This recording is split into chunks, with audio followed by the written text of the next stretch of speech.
É muito fácil o camarada que está contundido dentro do campo, ele virar e falar assim, não tenho condição de continuar, eu vou, saio aqui, vem um reserva, entra no meu lugar, e ele continua fazendo parte do time, continua tendo o status de grande jogador de futebol, e ali dentro daquela situação ele está sendo substituído simplesmente porque ele teve uma contusão. Isso é uma coisa.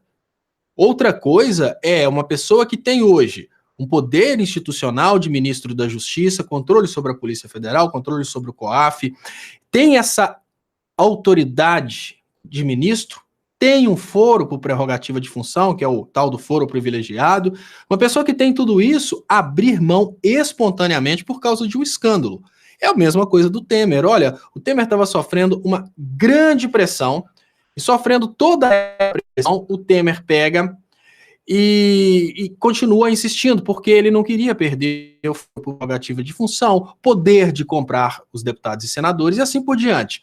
O Moro vai continuar insistindo? Sim, porque a saída é se tornar um cidadão comum. O que o Moro se torna ao sair desse cargo de ministro? Um criminoso, um traidor da própria nação, um ex-magistrado. Então ele se torna uma pessoa extremamente vulnerável sob o aspecto pessoal, porque ele é um inimigo da nação brasileira. Aquele camarada, vizinho do Moro, que perdeu o emprego e teve que parar de pagar uma escola particular para o filho, agora já consegue ver o Sérgio Moro como sendo culpado por isso. Isso é muito importante. A Polícia Federal, dentro da qual muitos membros foram enganados por essa conspiração, ela vai estar repleta de pessoas que hoje vão olhar e falar: esse cara me fez de idiota. Esse cara me fez acreditar que o Lula era o culpado. Então, o Moro é hoje, talvez, o inimigo público número 1. Então, para ele abrir mão desse poder institucional e partir para a situação de cidadão comum, é uma coisa muito arriscada. Então, eu tenho que não vai partir dele, obviamente, esse rapa fora. Olha, eu estou saindo dessa. Não, ele vai lutar até o último momento para manter o poder institucional, por mais que esse poder institucional atraia mais ataques.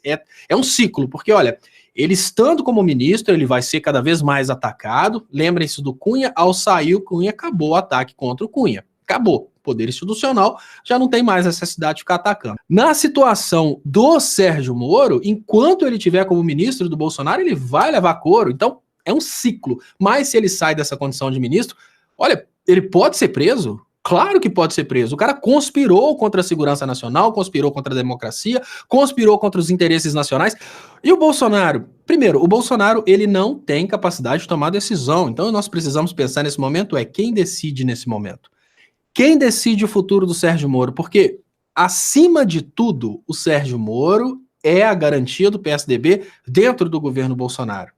Então, se o PSDB apoia o governo Bolsonaro, ainda que indiretamente escondido, é porque tem um braço lá dentro. Então pronto, saindo dessa parte conspiratória, que eu sei que algumas pessoas não acreditam, vamos partir para uma parte lógica. O Sérgio Moro, ele fez coisa errada, mas o Brasil está cheio de pessoas que gostam de coisa errada, e é isso que a gente tem que ter o pé no chão.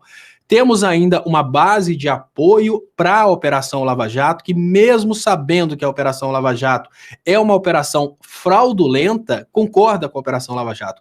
Uns concordam simplesmente porque são inimigos políticos do ex-presidente Lula, outros concordam porque acham que mesmo que essas prisões sejam ilegais e sem provas, o Lula seria culpado. Então seria mais ou menos assim: eu sei que aquele cara é culpado, eu não sei por quê, então prendam.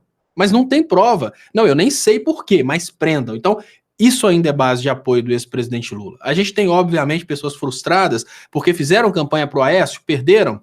É base de apoio também do Sérgio Moro contra o ex-presidente Lula. Então, toda essa base, obviamente, os fanáticos religiosos, que esses terceirizam a função pensar. Então, temos uma base de apoio do Sérgio Moro, e essa base de apoio é bem-vinda para o Bolsonaro, porque aos poucos a base de apoio do Bolsonaro está minguando. Então, aqueles que têm ódio do ex-presidente Lula, aqueles que são aecistas derrotados pela Dilma, esse pessoal estranho, que não tem um pouco de caráter, esse pessoal que concorda com falhas, com tramóias na operação judicial, desde que seja contra aqueles que eles consideram inimigos, eles vão ficar revoltados com um eventual afastamento do Sérgio Moro. E aí tem uma coincidência muito interessante e muito importante.